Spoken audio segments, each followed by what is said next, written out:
मैं आपको एक ऐसी मोहब्बत की कहानी सुनाती हूँ जिसने इंडिया की रियासत उत्तर प्रदेश के ज़िला अलीगढ़ के रिहायशी बादल को पाकिस्तान की जेल में पहुंचा दिया। तो हुआ कुछ यूं कि बादल की दोस्ती फेसबुक के जरिए पाकिस्तान के शहर मंडी बहाउद्दीन में रहने वाली एक लड़की से हो गई और उस लड़की से मिलने वो इंडिया से पाकिस्तान भी पहुंच गए। लेकिन कहानी में ट्विस्ट ये है कि पुलिस को ताहाल ये मालूम नहीं है कि बादल यहाँ तक कैसे पहुंचे, क्योंकि मंडी बहाउद्दीन तो सरहदी शहर है ही नहीं बल्कि सूबा पंजाब के वस्त में मौजूद है।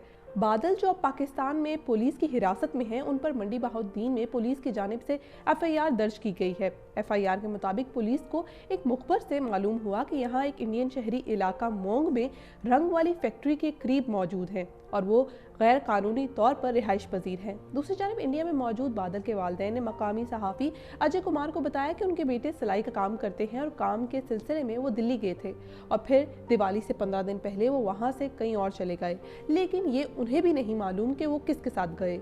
अलबत्ता 1 नवंबर को हिंदुओं के त्यौहार दिवाली से 2 रोज़ कबल उन्होंने अपने वालिदैन को पाकिस्तान के एक नंबर से फ़ोन करके अपनी खैरियत बताई थी और कहा था कि मम्मी मैं आ गया हूँ दुबई। फिलहाल तो बादल बाबू को अदालत के सामने पेश करने के बाद 14 रोज़ा रिमांड पर पुलिस के हवाले किया गया है और उनसे तफ्तीश जारी है। पुलिस के मुताबिक जिस लड़की की वजह से बादल पाकिस्तान आए हैं, उन्हें या उनके खानदान को इस मुकदमे में शामिल तफ्तीश नहीं किया गया।